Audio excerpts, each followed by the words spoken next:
Focus on the future. What will happen next? What will the future of the world be? There's one book that speaks very clearly about the future of planet Earth, about the future of the nations, about the future of Israel, and about the future of you and me personally.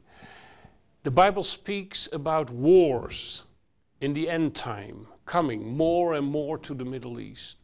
And when you look at the map of the Middle East and you read the names of the nations that will be involved in attacks on Israel, you suddenly realize yourself that all these Middle East nations and all the former Soviet republics and even the half of Africa and even the southern part of Asia, like Pakistan, the half of China, maybe a third of China, when religion is free there, will appear to be Muslim.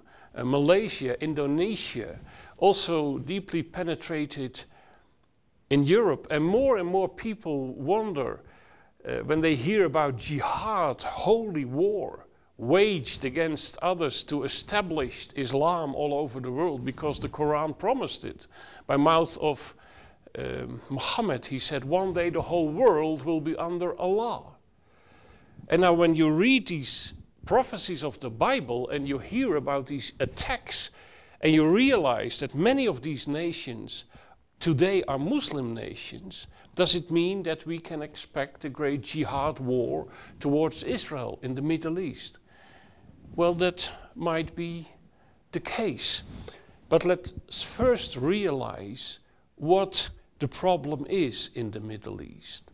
The problem is not that you are a Jew or that you are an Arab. That's not the problem, because then you are even family. When you read in the Bible, in Genesis 17, you hear about a man by the name of Abraham, and you read that he got a son by a slave, a female slave, by the name of Hagar, and he called that son Ishmael. And Ishmael is the father of the Arab nations. But finally, he also got a son by his wife Sarah, which was a miracle of God. Abram and Sarah were too old, they couldn't have any children, and yet Isaac was born as a miracle of God. That's why the Bible says that Israel, because Isaac is the forefather of the nation of Israel, that Israel is God's firstborn son. Jesus is his only begotten son, but Israel is his firstborn.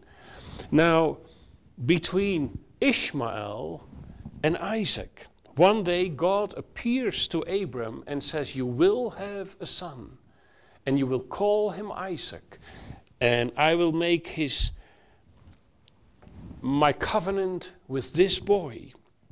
And then Abram says, but God, I have already a son by the name of Ishmael, and I cannot have any children, I'm too old. No, says God, you will have a son. But Abram says, is only Ishmael might live under your blessing. And then God says, no. Your wife Sarah will bear you a son. You will call him Isaac. I will establish my covenant with him as an everlasting covenant for his descendants after him. So the covenant will be made with Isaac, with Israel. But as for Ishmael, I have heard you. I will surely bless him. I will make him fruitful and will greatly increase his numbers. So he says, Ishmael I will bless. And God has blessed Ishmael and has blessed the Arab nations.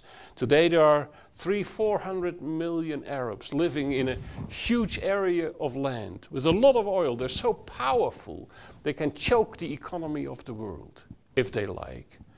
But the covenant he made with Isaac, but that means that you suffer. When you're the chosen one, you suffer. Isaac suffered, Israel suffered, the chosen one, Jesus, suffered as nobody else. The church suffers. So the problem is not that you are a descendant of Ishmael or of Isaac, that you're a Jew or an Arab. The problem is that the descendants of Ishmael, the Arabs, fell into the hands of another god by the name of Allah. But one day that will change, and then every knee shall bow and every tongue shall confess. Arab and Jew, yes, the whole world, everyone shall confess that Jesus Christ is Lord forever and ever.